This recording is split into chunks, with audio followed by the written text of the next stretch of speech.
Hello, friends. This is your friendly neighborhood podcaster, Chuck Bryant here. How Limousines Work from November 6, 2014. There's more to it than you think. It's not just a big, long car. Oh, well, it kind of is, but there's more to it than that. Check it out, How Limousines Work. Welcome to Stuff You Should Know, a production of iHeartRadio.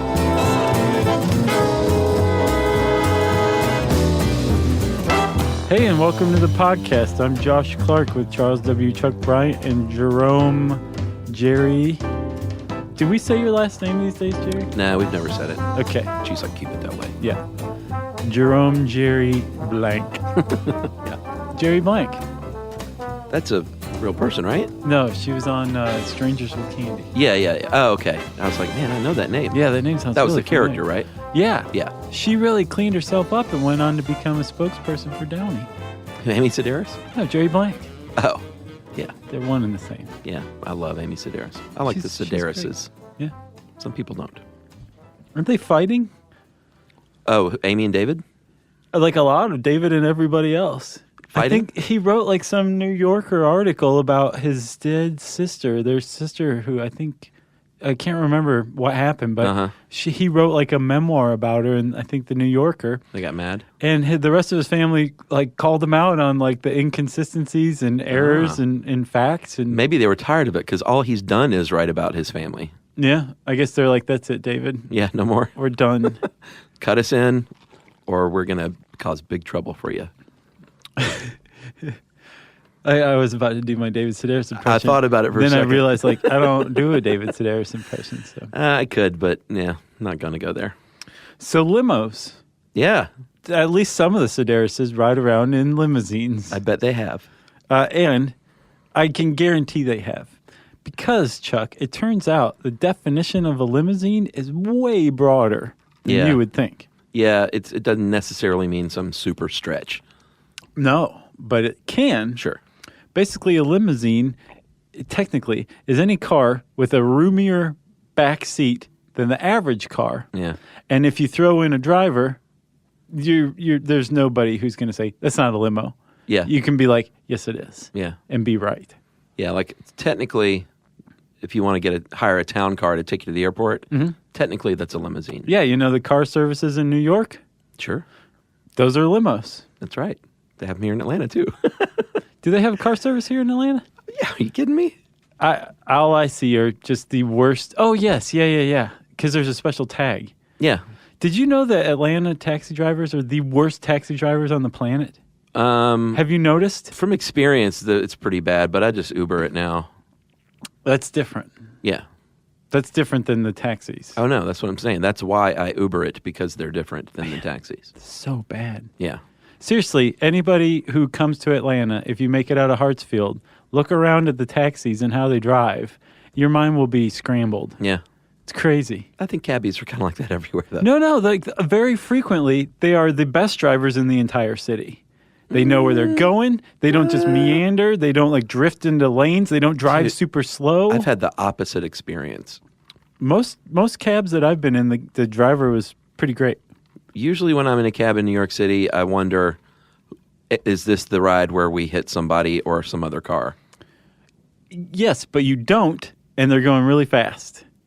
Yeah. In Atlanta, they drive 10 miles an hour and hit everything. They just sideswipe everything. Slow and lousy. Come to Atlanta. So anyway, we're talking limousines, man. Let's get back on track. Yeah, I should say, too, I hate limousines. Like, I love a good town car ride to or from an airport. Yeah. But as far as a stretch limousine, I just hate that whole thing. Just a little kind of, hey, look at me. Oh, it's just dumb. It's longer and it's got a bar. It's just, I don't know. I think the whole thing is stupid and like just part of that whole narcissistic culture that I despise. I gotcha. You know, I've got money, so I want it to be in a longer car with a TV in it. Well, for a very long time, if you wanted a TV in your car or a phone, your car better be double the size of the normal version of it. All right, I just had to get on my soapbox. Like if it's for prom and you're all going in, like I get like a fun thing like that, or a fur bus, rent the fur bus for your niece's birthday, like we did. That was fun. What? You never done that? No, I thought you were saying we rented it for my niece's birthday. No, my niece's birthday. You weren't a part of it. This is my family. Yeah, I wasn't invited. Scott invited me. This is before I knew you, my friend. Anyway, I can see the fun of it occasionally, but just as a means of transportation, I think it's pretty obnoxious. I gotcha. Especially those huge, like Hummer stretches. I just want to dematerialize those with my eyes. I wish I could shoot a laser beam and expose the people within. Just all of a sudden, they're on the street with their bourbon and Coke. Going, what happened to my super stretched Hummer? I wonder how you'd have to do that. So, like your laser beam eyes would have to just kill get the people. like fiberglass, like destroy fiberglass and steel, and upholstery and rubber. Yeah. Yep. There you go.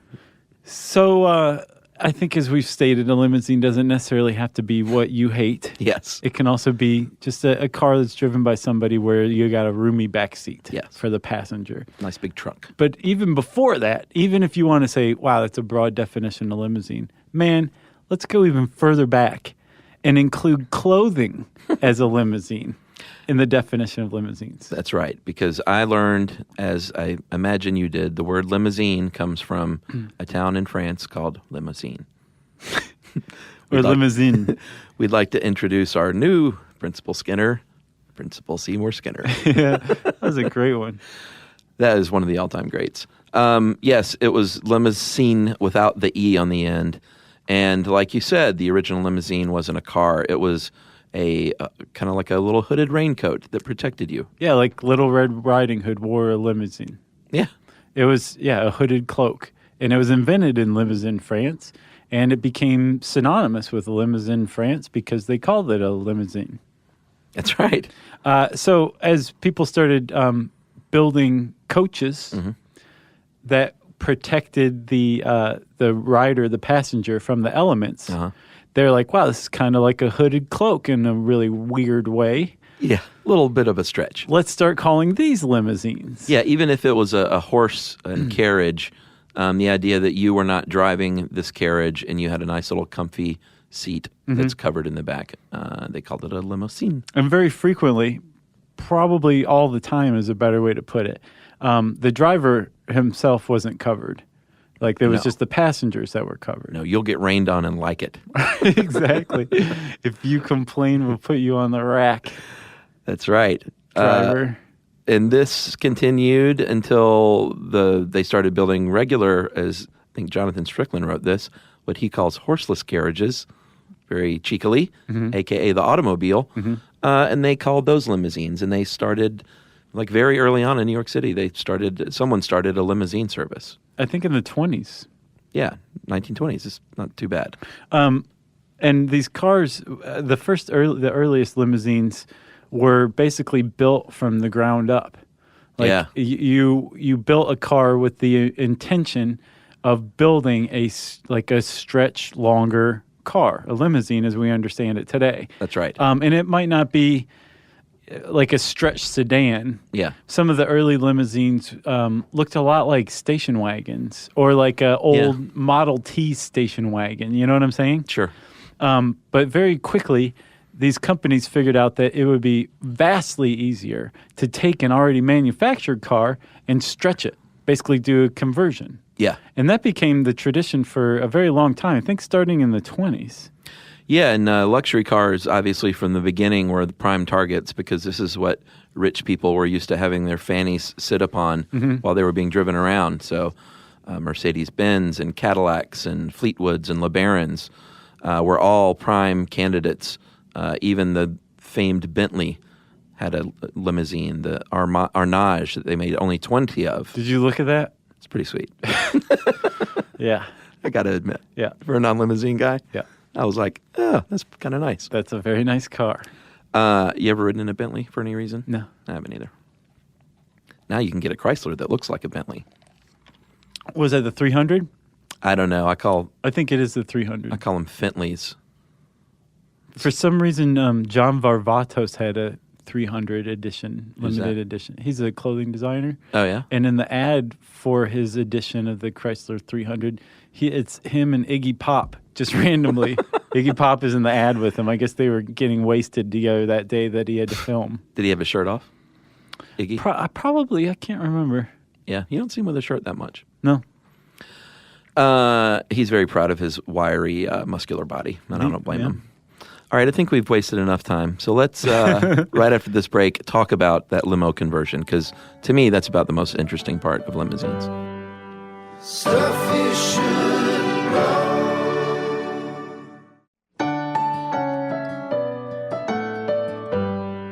Stuff you should know. All right, we're back, and we were talking about limo conversion. Like you said early on, they used to build a limo to be a limo. Yeah, like just some guy would build a car from the ground up, and he would build it extra long, and that's where the early limousines came from. Yeah, it was a company called Armbruster in 1928. Were they Arkansas? It was, I think they're American. They are American. I don't remember if it's in Arkansas or not, but it was actually, I found in a write-up on the company from like 1987, it says 1923 is when they built their first limousine, and that by at least 1926, they were doing conversions because there's a picture of an early stretch Buick that they made. And they realized that conversions was where it was at. Right. Let's take an existing car, cut it in half, and stick something in the middle of those two pieces. Right, because somebody else has gone to the trouble of building the engine, of designing like the dynamics, of figuring out how to put the tires where and all that stuff. Why do all that? Like, yeah, when you can just cut a car in half. Add more car. And add more car, and then bam, you have a stretch limousine. I had no idea they did it this way. No, when I read it the first time, I was like, surely. He just made a horseless carriage joke. I know this must be a joke as well. No, that's how a lot of limousines are made. And it's funny you bring up the 300, Chrysler 300. You said the one that looks like a Bentley. Because I saw, I guess, a test of one of them that was like Chrysler builds these 300 stretch limousines. Oh, they do? Yeah. So if you see a Chrysler 300M limousine, it was built by Chrysler most likely. Which is very unique these days, right? Yes. Because for the most part, like you're saying, the industry standard is some company will get a hold of a Cadillac or a Lincoln Town Car, cut it in half, like you say, and then add to it, and there's your stretch limousine. Yeah, the process goes a little something like this. They strip, that sounded like I was going to sing it in a song. Into one, into two. They strip all the interior out. They protect everything that's in there, obviously. Strickland says they use fire-resistant paper on everything. Yeah, which, okay. Sure, why not? I guess you don't want it to catch on fire while you're doing it. Right. You're going to mount it on a set of rails that can be adjusted to get your car off the ground, keep it all aligned properly, because when you're adding more car, you have to have it super aligned. And then they cut the thing in two pieces. Yeah, and not lengthwise. No, that'd be weird. I guess you could make it a lot wider, but you're looking for length. And maybe that's the new limousine. Right. Just like super wide. Yeah. Apparently, the industry agrees that you typically can't go more than double the original size of the car. Yeah. After that, it's just probably not going to pass any safety tests, which we'll talk about in a minute.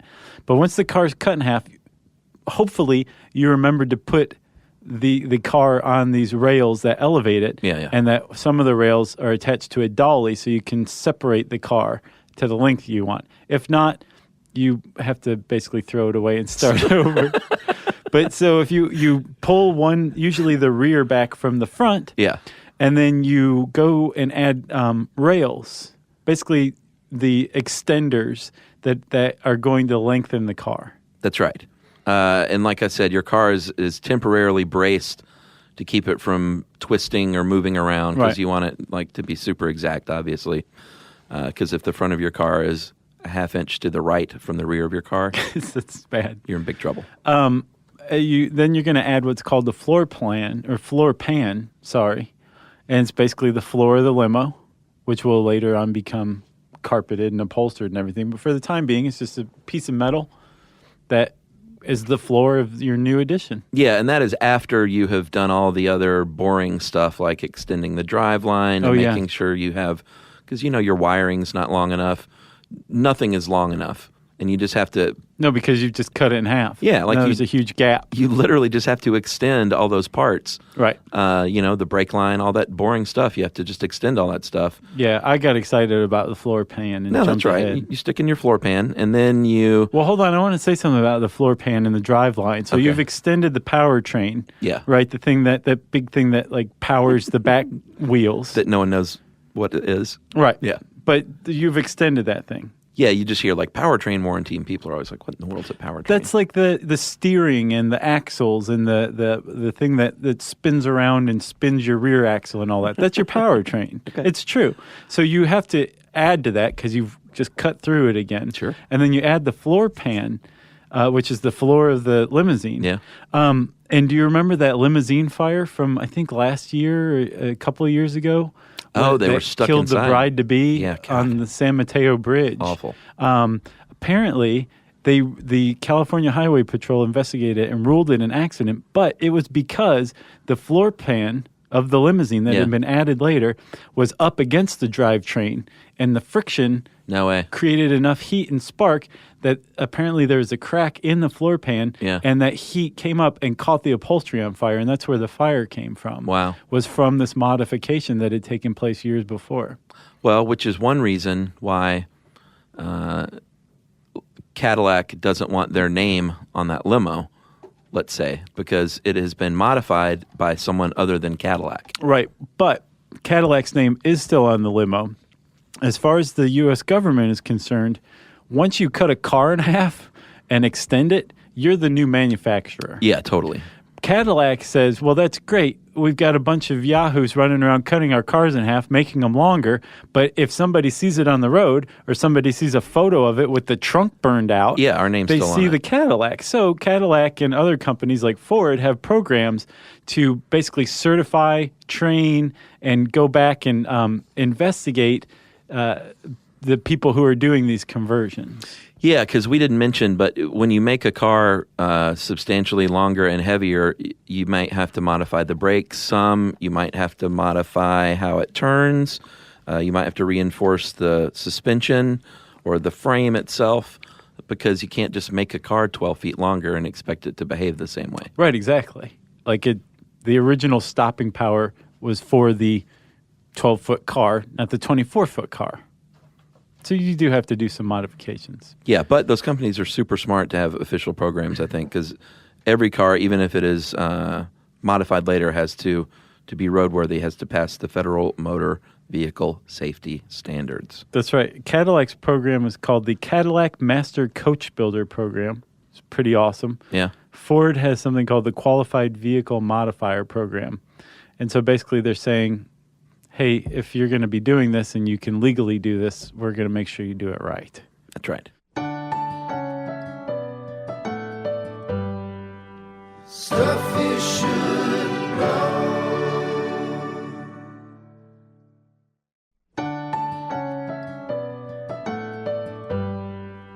Stuff you should know.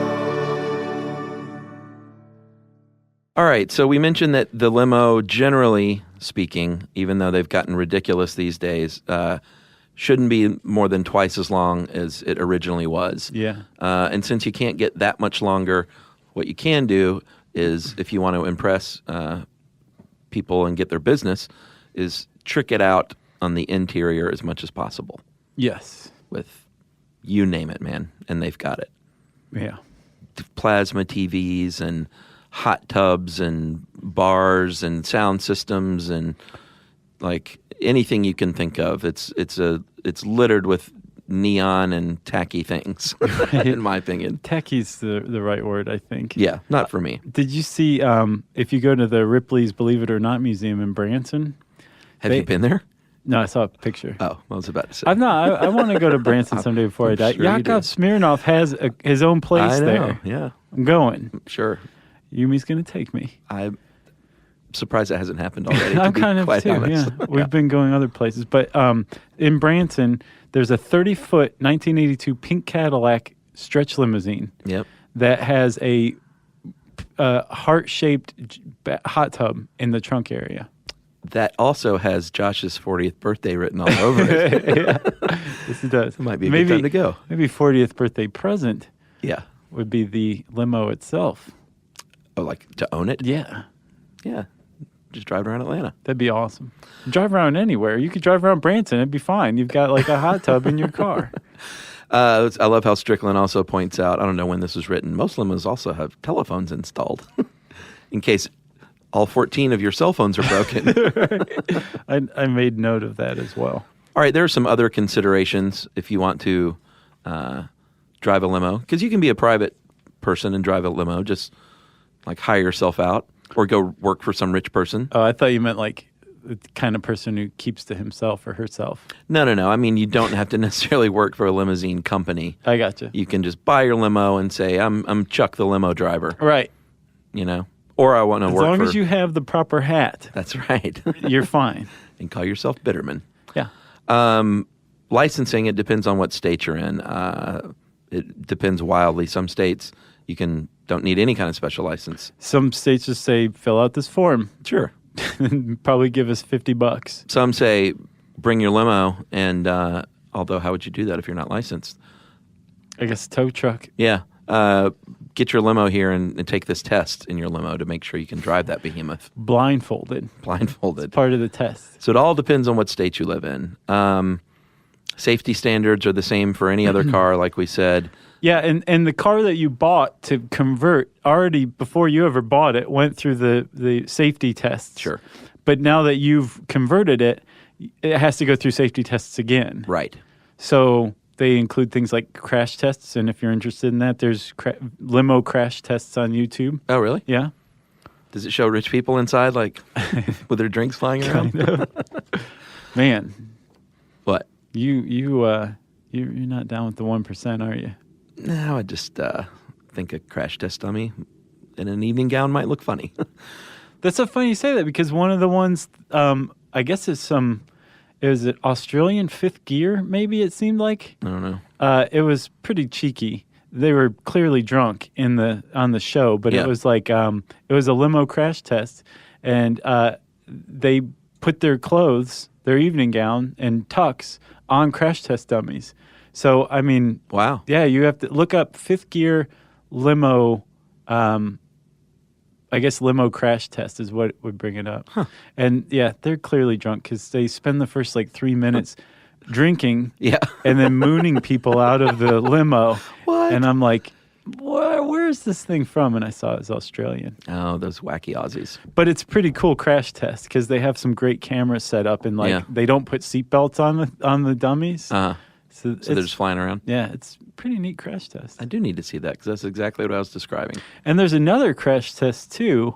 It's way more boring. It's just basically a series of still photos, Ah, which I guess you can make the case like that's what all videos are, but sure. this is like really slow still photos. And hey, listen, I don't want to, we always say, do what you want to do. I'm not going to poo-poo if you want to go out and hire a limo and with your friends and drive around and get drunk and go to a bunch of bars. It's fine. You know, it's just not, don't expect me to get in the car. Although, I would say the wine country limo is not a bad idea. Get They driven have around. those? Oh, sure, yeah. In fact, I think people in wine country aren't too happy about them, you know? Oh, because it's like a party bus kind of thing? Yeah, basically. Like Well, these- hey, man, if you like have wine tastings every 5 feet, I know. what do you expect? Yeah, Everybody there seems very cool. because you don't want to drink and drive. Oh, we went when it was the off season, so I'll bet everybody was a little like more mellow Yeah. because there weren't a bunch of tourists around. Oh, yeah. Yeah, No, but you're right. The people that live in wine country, Northern California, they're a nice laid-back lot they are fairly laid back, I think is a good way to put because it. they have the best job in the world. We have the best job in the world. That's right. If we only made wine. Gas, I've got some going in the toilet. some Pruno. Yeah. Gas mileage is a big consideration because you're not going to get good gas mileage at all, and you may, as a company or an individual, have to pay an extra gas guzzler tax on each vehicle in your fleet on Yeah. top of that. It's basically like, you know how you pay a lot of money for gas? Well, now you have to pay even more money Yeah. because your thing uses up so much gas. Yeah. Although Strickland mentions a 32-foot stretch Hummer limo that a guy named Sean Murphy, he misspelled his own name, on the Cool Fuel road trip. He drove a Hummer limousine that ran on a bunch of different alternative fuels like biodiesel, methane, ethanol, vegetable oil, sugar. Wow. It could also use geothermal, solar, and wind energy. And he got the limo up to 75 miles an hour, which sounds illegal to me. Yeah. You should not be driving a 32-foot anything 75 miles an hour. I agree. If you are interested in owning your own limousine to be your own private little driver, it depends on what kind you get, of course. You can get one like a Lincoln stretch for 30 to 40 grand. Sure. Or you may pay $300,000 if you want that super stretched Hummer with the hot tub. I have the impression that 30 grand Lincoln stretch, like the hubcaps come off when you take corners and stuff like that. You think so? Yeah. And I also bet that the one of 20 Bentleys go for way more than $300K each. Do you ever see someone driving around in an old limo? It's clear it's just their car. Right. And it's like a 1972 Caddy limo. Yeah. It's pretty sweet. It is sweet, but at the same time, it's like, that's a really poor choice. Yeah. Especially if like you're on a tight budget. Right. Or if you live in a city with tight streets. How much money do you spend on gas? Yeah. You know? That's true. That's what I shout to them out the window whenever I pass someone like that. Should we talk about presidential limousines a little bit? Yeah. Because I think those are kind of interesting. They call it the Secret Seven in this great, was it Popular Mechanics article? Yeah. In 1939, the Sunshine Special, and up until this point, I think, standard automobiles had been used to drive presidents around and shuttle them. But in 1939, we need something for the Secret Service. Yeah. And we have a president in a wheelchair that his name is Roosevelt, and he has certain considerations. Right. Plus, at least one attempt has been made on his life already. So we might want to think about adding a little more security to these cars. Yep. And that's exactly what they did. It was armored. The body was armored. It was built by coach builders in Buffalo, New York. Had oversized hinge doors, I guess, to account for that enormous wheelchair that they had back then. And lots of armor plating and even bulletproof glass in 1939, which is kind of impressive. Yeah. It looks like Al Capone's car, if you ask me. It's pretty sweet. Then there's the 1950 Lincoln Cosmopolitan. Yeah. This was awesome. It was a Truman presidential limousine. Yeah. And it was basically with every new limousine that came along, there were new innovations. It became heavier and more armor plated and just safer. And this one came with a bubble top because it was a convertible, but Truman realized that like if he had the top up when it was super safe, no one could see him. Right. So he had the bubble top installed, kind of like the Pope Mobile. Yeah, that's what I was going to say. Is that what it's like? I think so. All right. And that one was retired to the Henry Ford Museum, as was the Sunshine Special in Dearborn, Michigan. So if you've ever been there, you've probably seen a few of these on display. Kennedy's famous car that he was in on November 22nd, 1963, when he was assassinated, was a 1961 Lincoln Continental convertible, obviously. Mm-hmm. But it was still safe, not with the top down, obviously, but they had certain safety features built in. They had a rear seat that was, well, this wasn't a safety feature, but they had a rear seat that could be raised and lowered to give people a better view. They had a metal hoop behind the driver's seat, so when the president's standing up, they can hold on to something. Yeah. But it was armored after his assassination with a permanent bulletproof hardtop and then left in the fleet, which really surprised me. Yeah. I would have thought they would have completely retired that car. Or just given it to a museum or destroyed it or something. But yeah, leaving it in the fleet, that's penny pinching. Yeah. And that is in the Henry Ford Museum now as well. I'll bet. 1972, the Lincoln Continental that President Ford and Reagan, the same car that they were both shuttled into after assassination attempts, famously. Yeah. This is the limousine that reminds me of like old Times Square in New York. Yeah. Like where like basket case was set, you know? Like this is I never saw that. It's worth seeing Yeah. at least once, just to say you saw a basket case. Right. Yeah. Old seedy Times Square. Yeah. I got just a taste of that when I first started going to New York in the 90s. Uh-huh. Just there were still some peep shows and stuff around, and it was just starting to be like Disney-fied, as they said. I missed it entirely. No, you didn't miss much. But man alive, you can go to Red Lobster there now. I know. It's funny how people pine like, remember when it was crappy and there was crime and drugs and prostitution everywhere? Who says that? Oh, dude, I mean, New I can Yorkers. understand being like, yes, this corporate stuff is just dumb or whatever, but People are very nostalgic for old crappy Times Square. Huh. Yeah. The 1983 Cadillac Fleetwood was used in the early 1980s. And that one of those, there was a pair of them, was used in the movie In the Line of Fire with Clint Eastwood. yeah. Pretty neat. Remember, he played the guy who didn't get to Kennedy in time when he was assassinated. It haunted him. Oh, was that his backstory? Yeah, and John Malkovich was like a total weirdo. Sure. He was trying to kill the president, right? Who used a wooden gun. I don't remember a remember lot that. about that movie for some reason. That's a lot of detail, Josh. Then there's the Bush era Yeah. Cadillac DeVille, which is, I mean, I associate that with Bush now that I'm looking at it. Yeah, it was a GM. It was a Cadillac DeVille, of course, but it was built on the frame of a GM SUV, supposedly. Smart. Yeah. 5-inch thick armored doors, bulletproof glass so thick it blocks out parts of the light spectrum, apparently. So everything looks blue Yeah, maybe. from the inside, and you go insane. And it was rumored to feature what they called a self-contained passenger compartment with its own secure air supply. Cool. So I guess just like a chamber to hide someone inside there? Mm-hmm. Crazy. And then lastly, Chuck, the most recent one came out in 2009, and it's a Cadillac too. And it came out, I guess, just in time for Obama's inauguration. Yeah, and this one they started to be a lot more secretive about...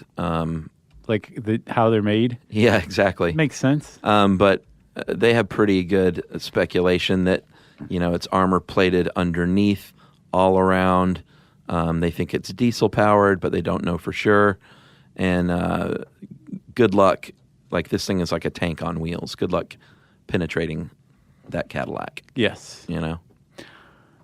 So there's one other thing I want to point out. If you are into limos, especially extreme limos, there's another popular mechanics article called Stretch It Out, 10 Extreme Limos that you sent. Yeah, like Lamborghinis and stuff. Yeah, Lamborghinis, monster trucks. And I looked it up. Apparently there's a lot of monster truck limos. Yeah. I also found online a DeLorean limo.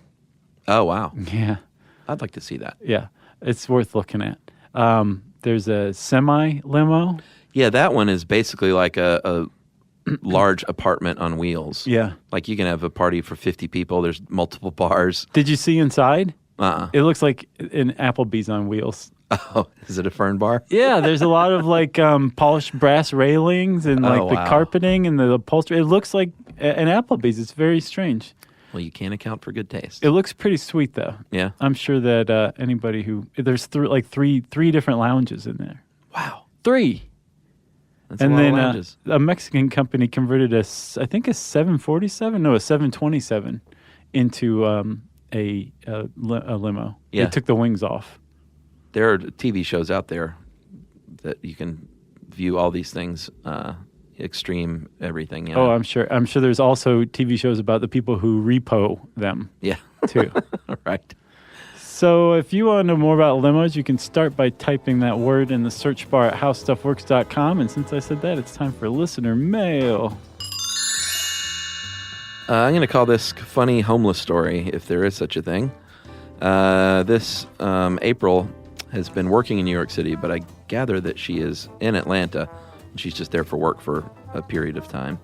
Dear Josh and Chuck, I miss the old Times Square. She did say that. No, I'm kidding. She talks about how she listens to us on the train there on her commute in New York City, and she feels really bad for homeless people, but especially when she sees a homeless person with a dog. She says after passing several homeless people in New York, people-dog combos this weekend, my grand plan was to stop at a pet store, get some dog food and treats, and have cash available for the next homeless pair so I could help out and hopefully have a conversation with them to make them feel human for a little bit. This is April. You're awesome, by the way. Yeah. I bought my supplies, and 2 blocks from the store, I see a homeless man with a husky, and I think, perfect. One of my dogs is a husky, so I'm partial to them. After having a 5-minute conversation with Michael, petting his dog, giving him dog food and some money for a nice meal, I get ready to leave, and as I'm about to walk away, he said, "Thanks for the dog food, but it's not my dog. I'm just watching it for someone in the building." Awkward. I ultimately asked if the dog had a home and food. He said yes, so I asked if I could take the dog food back so I could give it to a dog in need. He agreed, and hopefully he was able to get a nice meal himself and appreciated my conversation and didn't think I was too crazy. I then went on to walk 30 blocks to my hotel with a relatively heavy bag of dog food without seeing another homeless pet. Good thing, because I didn't have any more cash for the person, and it probably would have been weird to give a person dog food but nothing to help him or her. Me and my bag of food will be walking around various New York City neighborhoods this weekend, though, because now it is my mission to help someone out. It's been a good little reminder for me to be thankful for what I have, especially as we approach winter up here. And that is from April Cummings. That is very nice of you, April. Very cool. I hope you find a homeless dog in person that you can help out. Yeah. If you want to share a story about how you're making the world a better place, we want to hear about it. You can tweet it to us at SYSK Podcast. You can join us on Facebook.com/StuffYouShouldKnow. You can send us an email to stuffpodcast@howstuffworks.com. And as always, join us at our home on the web, StuffYouShouldKnow.com. Stuff You Should Know is a production of iHeartRadio. For more podcasts from iHeartRadio, visit the iHeartRadio app, Apple Podcasts, or wherever you listen to your favorite shows.